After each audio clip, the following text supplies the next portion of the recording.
This episode of Storytellers is brought to you by these fine companies.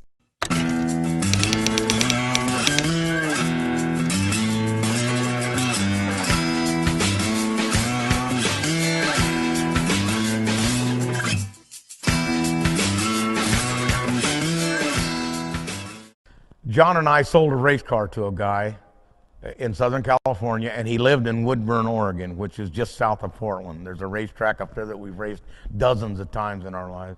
And we've probably raced as many podunk racetracks in America as anybody in drag racing. I don't care who it is. I mean, we'd stay out there, and the car would stay out there, and if John came home, or even if I came home, we'd leave it with somebody we trusted, you know.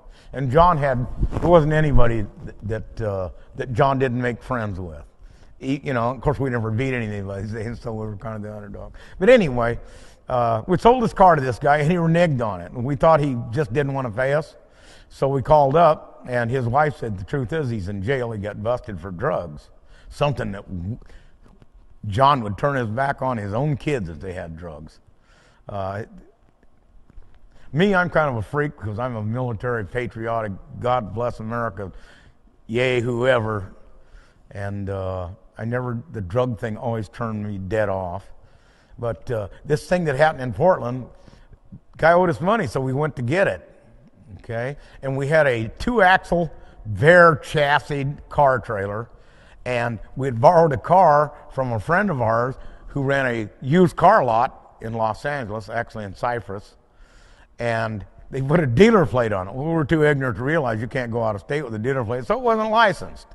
We bluffed our way into Oregon, and a cop stops us and said, that's a dealer plate on there. What's going on? And we told him, well, it's a weekend. We borrowed this car, and we got to get the car right back, but I'm going to pick up my race car, and we're racers, you know. And he said, don't come back to the state, and get out here as quick as you can. He says, because I'm local. If I was a highway patrolman, I'd have to do something here. I could repossess the plate and the car. So we go down to this guy's house. The lady that we talked to on the phone was very nice, her husband. And we went in there, and he had little kids. And it's kind of a rural farm area, a lot of farmlands there. But anyway, we go down there, and the car won't fit on the trailer. It was a fuel-altered, a gasser car. So what we did was we left him our trailer, and we took his, and figured for what he made us come and get our car, that he could, if he wanted to come and get his trailer, he could. But I was taking my car home with or without him.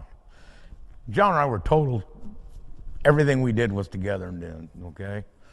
So what happens, we get on this thing, and John's driving, and I said, hey, we don't want to draw no attention, but we want to get on that freeway, and except for getting gas, we got to get out of this state, because that cop told us that we get busted by the highway patrol. So we're going down this little 2-lane road in rural Oregon, and here's a guy on a bicycle, an old man on a bicycle, and he's riding along. And I'll never forget this, because that guy's got a rear view mirror on his hat. Now this is way back. This is after John came back from Australia. Anyway, as we go around this old man, I told John, go slow, don't scare this old guy, because he may not be able to. And you could tell by looking at it, he was, you know, real thin and brittle looking and just white hair. And when we went around him, the car went by and he didn't see the trailer. So he lived on that side. So as we went by, he made a left turn behind the car, because we were going real slow. But the rear of the trailer snagged him and threw him down on the pavement. And because we were going so slow, it took us a few seconds to realize it. But by the time we got stopped, he was under the rear axle of the 2-axle trailer. And the poor guy he was a mess. I mean, we skinned him all up. You know, I know from being old, it don't take much to pull your skin loose and bruise and stuff. He was black and blue and bloody. And I went, oh my God, we're going to prison, and we almost killed this poor old guy. So we get out, and we pick him up, and we carry him to the seat of the car. And we had a jug of water, an old Coleman jug with water, and we gave him some sour water, but he drank it. And he was real nice, and he said, could you take me home? So we put his bicycle on the trailer, and it wasn't very far, a couple hundred yards up the road. We turned left and went into this big old, huge, beautiful house. And all the time we're sitting there, and I'm telling John, man, we got to get out of here. We got to get out of here. They're going to put us in the electric chair. We didn't know who this guy was. Then the cops started coming up in the front yard. Highway patrol, everybody. And they come up, knocked on the door, and says, how's the mayor, you know? And I go, oh. They come in, And he never told us he was the mayor all that time. But he wasn't real talkative at that particular time, you know. But I'll never forget that. It was one of those things that you think it's the end of the world. It's, you know, like running into a mobster with a machine gun. You just know he's going to blow you to pieces or something. And he turned out to be the sweetest old guy. He apologized, said it was all his fault.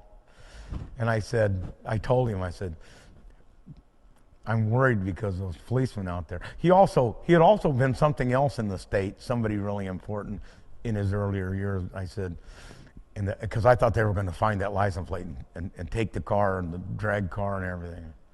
He said, I'll take care of that. And so he talked to this highway patrolman, and they gave us, of course, John did 90% of the talking like he always does. And we got out of the state one. I mean, we did not even slow down when we crossed that California.